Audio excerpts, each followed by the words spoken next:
நமச்சிவாய போற்றி. வணக்கம். இந்த பதிவில் துலாம் ராசியை பற்றி பேச வந்துள்ளேன். துலாம் ராசியில் பிறந்தவங்க ரொம்ப கடினமாக உழைப்பாங்கங்க. இவங்க நல்லா வேலையும் செய்வாங்க. ஆனால் வேலையாட்கள் அவ்வளோ சீக்கிரம் அமைய மாட்டாங்க. ஏன்னா சனி பகவான் உச்சத்தில் இருக்கிறதுனால அவங்க வேலை பர்ஃபெக்டாக அவங்களே செஞ்சுக்குவாங்க. அதனால தான் மற்றவங்க செஞ்சால் கூட அவங்களுக்கு அது பிடிக்காதுங்க. இவங்க ஒருத்தரை பார்த்த உடனே கெஸ் பண்ணுவாங்க, இவங்க கிட்ட ஆதாயம் ஆகுமா ஆகாதா அப்படின்னு பார்க்குறவங்க தாங்க இந்த துலாம் ராசிக்காரங்க. இவங்க ஆதாயத்தை எதிர்பார்க்கக்கூடிய ராசி அப்படின்னு கூட சொல்லலாம். ஒருத்தரை பார்த்த உடனே இவங்க இப்படி தான் இருப்பாங்க அப்படி இருப்பாங்க அப்படின்னு சொல்லக்கூடிய ராசி தான் இந்த துலா ராசி. இவங்க லௌபீக வாழ்க்கையில் எல்லா சுகத்தையும் அனுபவிச்சிருப்பாங்க. துலாம் ராசியில் பிறந்தவங்க தராசு துலாக்கோள் உருவத்தை குறிக்கப்படுதுங்க. சமூகத்தில் நம் தொடர்பான அனைத்து குறிக்கக்கூடியதும் இந்த ராசி தாங்க. ஒரு பொருளை விளம்பரம் செய்கிறதுக்கும் கொண்டு போய் சேர்க்கறதுக்கும் ஒரு நிறுவனத்தோட புகழை உலகம் ஃபுல்லாக பரப்பதற்கும் இந்த ராசி தாங்க காரணம். இது தனது கொள்கையில் ஒரே பிடியாக உயர்த்தி பிடிப்பதற்கு இந்த ராசி தான் காரணம். எப்போதுமே துலா ராசி எடைபோடு ராசி அப்படின்னு சொல்லுவாங்க. சில நண்பர்கள்லாம் என்னென்னு சொல்லுவாங்கன்னா, இப்போது அதெல்லாம் சமமாக தான் பார்க்கும், ஏன்னா எடை போடுற ராசி தானே, அதனால் எல்லாம் சமமாக தான் பார்க்கும் அப்படின்னு சொல்லுவாங்க. ஆனால் இந்த ராசியை பொறுத்த வரைக்கும் எந்த வேலை செஞ்சாலும் கணக்கு பார்ப்பாங்க. பின்னாடி லாபம் வருமா இல்லை நஷ்டம் வருமா அப்படின்னு கணக்கு பார்க்கக்கூடியவங்க தாங்க இவங்க. இவங்க உடல் உறுப்பில் இடுப்பு பகுதியை குறிக்குது, அதை சுற்றி இருக்கக்கூடிய பகுதியை குறிக்குது. இவங்க ஆடம்பர வீடு என்ன, அங்கே சுக்கிரன் ராகோட நட்சத்திரம் இருக்குது. அப்போது இவங்க ஆடம்பர வீடு, கேளிக்கை விடுதி, சினிமா தேட்டரு, தோட்டம், பெண்கள் அதிகமாக இருக்கக்கூடிய இடம், அப்போ ஷோரூமு, இது விளையாட்டு அரங்கம், இது தாங்க துலா ராசிக்கு அமைந்திருக்கு இடமாக அமையும். துலா ராசிக்காரங்க அலங்கார பொருட்கள் விற்பனை, கண்ணாடி தொழிற்சாலை, அழகு நிலையம் வைக்கிறது, நறுமண பொருட்கள் விற்கிறது, உற்பத்தி செய்கிறது, ரத்தன வியாபாரம் செய்கிறது, பழம் வியாபாரம் பண்ணுறது, பணப்பயிர் வியாழாண்மை பண்ணுறது, அடுத்து வட்டி தொழில், இதெல்லாம் துலா ராசி பண்ணாங்க அப்படின்னா அந்த தொழில் மிகச் சிறப்பாக அமையுங்க. இவங்க வியாபாரம் தந்திர உடையவங்களாக இருப்பாங்க. தராசு பெரும்பாலும் வியாபார நிறுவனங்களில் தான் அது காணப்படும். அதே போல தான் எந்த ஒரு விஷயத்திலும் சீர்தூக்கி பார்ப்பதில் வல்லவர்களாக இருப்பாங்க. எப்போதுமே நீதி தான் எது சரி எது தவறு அப்படின்னு சரியான விதத்தில் பகிர்ந்து அதை நெறிப்படுத்தக்கூடியவங்க தான் இந்த துலாம் ராசிக்காங்க. இவங்க எந்த காரியத்திலும் சாமர்த்தியமாக பேசி அந்த காரியத்தை மதிச்சிருவாங்க, முடிச்சிருவாங்க. தராசு போல நடுநிலை தவற மாட்டாங்க. தன்னுடைய பேசுபவர்களும் நியாயமாக இருக்க வேண்டும் அப்படின்னு நினைக்கிறவங்க தான் இவங்க. இவங்களை காதலை விரும்பக்கூடியவங்களா இருப்பாங்க. வசீகர தோற்றம் இவங்களுக்கு இருக்கும். மற்றவங்களோட நியாயத்தை தான் அவங்க எதிர்பார்ப்பாங்க. துலா ராசி அமைதியானவர்கள் அப்படின்னு சொல்லலாம். சமநிலை கொண்டவர்களாக இருப்பாங்க. பெண்களாக இருந்தாலும் சரி, அவங்க ஆண்மைத்தன்மை போல அதோட பேச்சு, நடவடிக்கை, செயல், அதெல்லாம் அந்த தோரணைகள்லாம் அவங்களுக்கு அப்படியே இருக்குங்க. இவங்க எந்த விஷயத்திலையும் தைரியமான பேச்சும் கருணையுடன் புரிதல் மற்றும் இரக்க குணம் கொண்டவங்களாக தான் இருப்பாங்க. நீண்ட நேரம் தனியாக இருப்பதை வெறுப்பாங்க. நிறைய ஆட்களுடன் பல நண்பர்களுடன் சேர்ந்து இருப்பதான் அதிகமாக விரும்புவாங்க. அவங்கள சுற்றி நிறைய பேர் இருக்கணும்னு தான் அவங்க விரும்புவாங்க. அமைதியான சூழலை அவங்க விரும்புவாங்க. இயற்கையாக அவங்க விரும்புகிறவங்களாக இருப்பாங்க. இவங்க மற்றவங்களிடம் கனிவாக பேசு தன்மை உடையவர்களாக இருப்பாங்க. இவங்களுக்கு வாதம், சண்டை, அநீதி, சமத்துவமின்மை வெறுப்பவர்களாக இருப்பாங்க. இவங்க அழகானவர்கள் அப்படின்னு கூட சொல்லலாங்க. இவங்க மற்றவங்களோட போய் ஊர் சுற்றணும் அப்படின்னு விரும்புகிறவங்க தான் இவங்க. இவங்க அன்புக்குரியவங்களோட நேரத்தை செலவிடுவதையும் அதிகமாக விரும்புவாங்க. சற்று நேரம் சோம்பேறித்தனமாக தான் இவங்க இருப்பாங்க. தனக்கு கூறியவங்களை எப்போதுமே சகித்து கொண்டே தான் இருப்பாங்க. ஒரு மேலோட்டமானவர்கள் அப்படின்னு சொல்லலாம், வெறுமையானவர்கள்னு சொல்லலாம், எதையுமே அதிக அளவில் விரும்பாதவர்கள் சொல்லலாம். இவங்க அறிந்தவர்களாகவும் இருப்பாங்க. சிக்கலான கருத்துக்களை கூட புரிந்து கொள்ளக்கூடியதாங்க இருக்காங்க. இவங்க நேர்மை, சமநிலை, நல்லிலக்கணம் இதெல்லாம் குறித்து தான் ஒரு வாழ்க்கை சூழலை அமைச்சுக்குவாங்க. இவங்க ராஜதந்திரமாக யோசிப்பாங்க.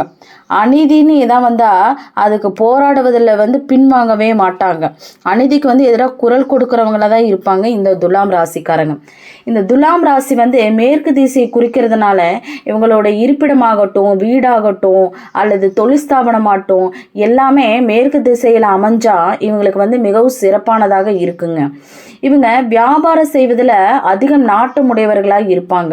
மற்றவங்களோட உபயோகம் இல்லாமல் தன் நேரங்களை செலவிட மாட்டாங்க.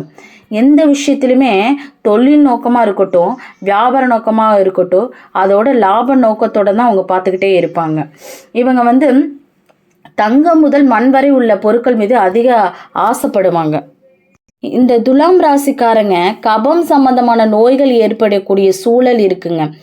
உடலெங்கும் நீர் சம்பந்தமான உபாதைகள் வருங்க. இவங்க துலாம் ராசி ஐப்பசி அப்படிங்கன்னா ஐப்பசியில் பேர் தான் சூரியன் இந்த இடத்துல இருக்கும். அதனால் சூரியன் நீச்சம் என்பதால் இவங்களோட பூர்வீக ஸ்தானம் பாதிப்புக்கு உள்ளாகி இருக்குங்க. ஆகவே சூரியனுக்குரிய விஷயங்கள் இவங்களுக்கு தடையாக தான் இருக்கும். இவங்க 2 சக்கர வாகனத்தில் போடுவதுக்கு ரொம்ப ஆர்வமாக இருப்பாங்க, ரொம்ப விரும்புவாங்க. இந்த பறவைகள் மீதெல்லாம் ரொம்ப நாட்டமாக இருப்பாங்க. இரட்டிப்பு தன்மை அவங்களுக்கு அதிகமாக இருக்கும். இந்த துலாம் ராசி அடிவயிறு சம்மந்தப்பட்டனால கர்ப்பப்பை சம்பந்தமான, மலக்குடல் சம்பந்தமான சிறு சிறு உடல் உபாதைகள் இருக்கக்கூடிய வாய்ப்பு அதிகமாக இருக்குங்க. இவங்களுக்கு கருமுட்டை, அடிவயிறு சம்பந்தமான உடல் உபாதைகள் வரக்கூடிய நிலையை ஏற்படுங்க. சிறுநீர் சம்பந்தமான சிறு சிறு உடல் உபாதைகள் ஏற்படுறதுக்கு வாய்ப்பு இருக்குதுங்க. இந்த தராசு எப்படி ஒரு துல்லிய அளவினை காண்பிக்கிறதோ அதே போல தான் தன்னுடைய வேலையை துல்லியமாக செய்து முடிப்பதில் வல்லவராக இருப்பாங்க.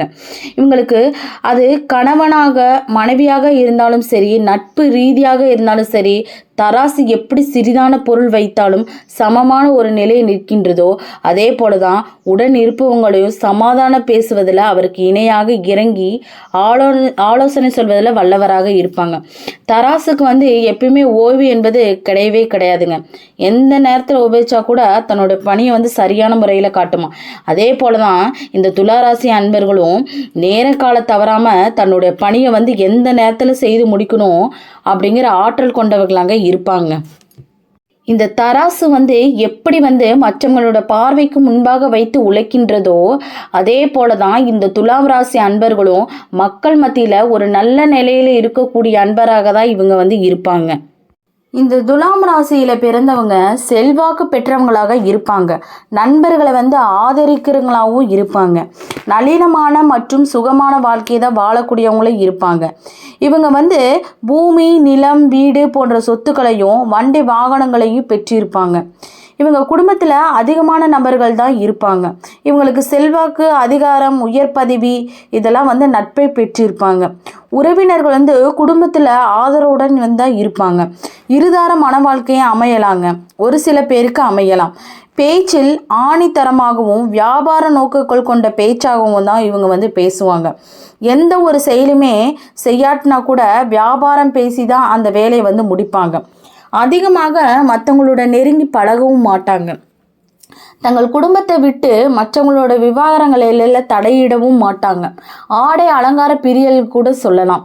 இவங்களுக்கு ஆன்மீக எண்ணங்கள் அதிகமாக இருக்குங்க. இவங்க சொந்த ஊரை விட்டு வேறு இடத்துல வசிப்பவர்களாக இருப்பாங்க. எந்த ஒரு செயலை செஞ்சால் அந்த காரியத்தில் கண்ணாக இருந்து தான் செயல்படுவாங்க. சட்டத்திட்டங்களுக்கு உட்பட்டவர்கள் அப்படின்னு கூட சொல்லலாம். இவங்க ஏழை எளியவருக்கு உதவ வேண்டும் அப்படிங்கிற மனப்பான்மை நிறைந்தவர்களாக இருப்பாங்க. வெளியில் சொல்ல முடியாத விஷயங்களை மனசுக்குள்ளேயே தான் அவங்க வச்சுருப்பாங்க. இவங்க மறைமுக எதிரிகள் இருப்பாங்க. இவங்களுக்கு பெற்றோருக்கும் பெரியோருக்கும் முக்கியத்துவம் கொடுப்பாங்க. தர்ம சிந்தனை உடையவர்கள் அப்படின்னு கூட சொல்லலாங்க. இவங்க அற்ப விஷயங்களுக்காக தன்னை மாற்றி கொள்ளாதவர்கள் அப்படின்னு சொல்லலாம். இவங்க சகோதர வழியை சென்று உதவி வம்பத்திலிருந்து தேடிக்கொள்வாங்க. இந்த துலாம் ராசியில் பிறந்தவங்க காற்று தத்துவத்தை கொண்டதுனால நீங்கள் எந்த ஒரு கோயிலுக்கு செஞ்சாலும் நீங்கள் என்ன பண்ணினாலும் உங்கள் பெயருக்கோ உங்கள் நட்சத்திரத்துக்கோ முதல்ல அர்ச்சனை செஞ்சுக்கோங்க. அதே போல் அந்த கோயிலில் இருக்கிற தெய்வத்தோட மூல மந்திரம் அல்லது காயத்ரி மந்திரம் அல்லது தெய்வத்தினோட பெயர் அதுக்கு முன்னாடி ஒரு ஓம் போட்டுக்கோங்க. அந்த ஓம் அந்த தெய்வத்தின் பெயர் போற்றி போற்றி இப்படி உங்களுக்கு மந்திரமே தெரியலனாலும் சிம்பிளாக இப்படி கூட சொல்லுங்க, போதுமானது. ஸோ தொடர்ந்து 21 முறை அல்லது 108 முறையும் உங்கள் பிரார்த்தனைகளை முன்வைத்து நீங்கள் மந்திரங்களை சொல்லிக்கொண்டே போனீங்க அப்படின்னா உங்களது பிரார்த்தனையானது 100% வெற்றி பெறுவது உறுதிங்க. நன்றி, வணக்கம். ஓம் நமச்சிவாய போற்றி.